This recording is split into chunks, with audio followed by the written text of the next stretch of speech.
Hello friends, मी आहे शुभम आणि मी आहे Sheetal. Welcome to our YouTube channel Sushi vlogs. आज आपण चाललोय गोराई बीचला.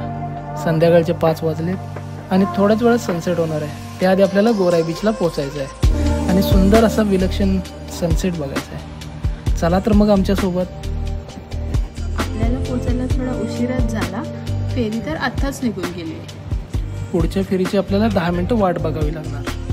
गोराई बीचला जायचं कसं? तर गोराई क्रीकवरून फेरीने खाडी पार करायची. सकाळी 6 वाजल्यापासून रात्री 11 वाजेपर्यंत फेरी चालू असतात. फेरीचा प्रवास आरामदायी आणि लवकर होतो. आपला बराच वेळाने त्रास वाचतो. चला, आपली फेरी आलेली आहे. बाईक फेरीमध्ये चढवून आपला प्रवास सुरू करू. एका वेळी 30 ते 40 बाईक्स आणि जवळपास 80 ते 100 पॅसेंजर नेण्याची कपॅसिटी या फेरीची आहे. बाईकचे 10 रुपये तिकीट आणि आमचे 30 रुपये. आपल्याला तर तिकीट आहे, पण ह्यांना मात्र फ्री सर्व्हिस. गोराई खाडी पार करायला जवळपास 10 मिनिटाचा वेळ लागतो.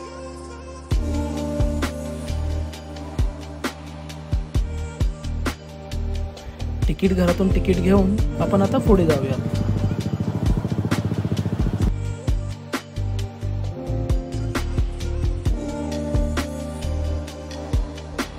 इथून गोराई बीचला कसं जायचं? फेरी पॉईंट पासून बीच 4 ते 5 किलोमीटर लांब आहे आणि जर तुम्ही पब्लिक ट्रान्सपोर्टने आला असाल तर इथे रिक्षा सुद्धा मिळते. रस्त्याच्या दोन्ही बाजूला गर्द हिरवी झाडी आणि मोहक दृश्य मनाला एक वेगळाच गारवा निर्माण करतं. वाटेवर आपल्याला 2 गोंडस मित्र भेटले. त्यांना हालचाल विचारून आम्ही पुढे निघालो.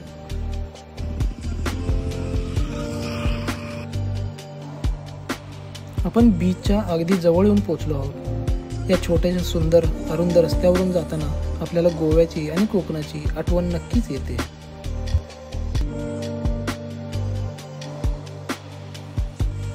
बीचवर पोहोचताच फ्रेश मच्छी आणि फूड स्टॉल्स आपले स्वागत करतात.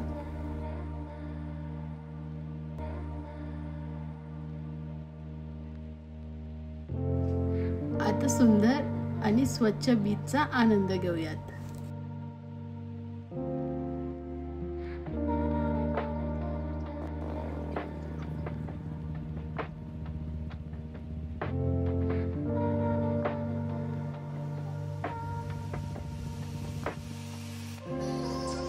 एका बाजूला मावळत्या मंद सूर्यकिरणांनी उजळलेला समुद्र किनारा आणि दुसऱ्या बाजूला नारळी सुपारीच्या वाड्या आपल्याला कोकणाची वाईब देतात.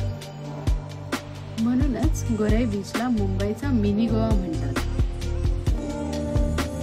हा वीकेंड ट्रिपसाठी परफेक्ट स्पॉट आहे. एका बाजूला समुद्र किनारा, बीच रिसॉर्ट्स, तर दुसऱ्या बाजूला वॉटर किंगडम आणि जगप्रसिद्ध पॅगोडा सुद्धा पाहायला मिळतो.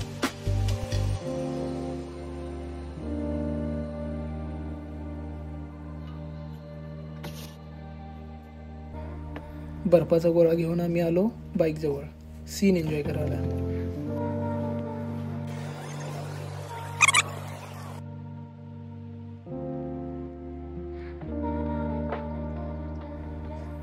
रम्य संध्याकाळ, मंद प्रकाश, शांत किनारा आणि खडखडणाऱ्या लाटा मनाला सुखावतात.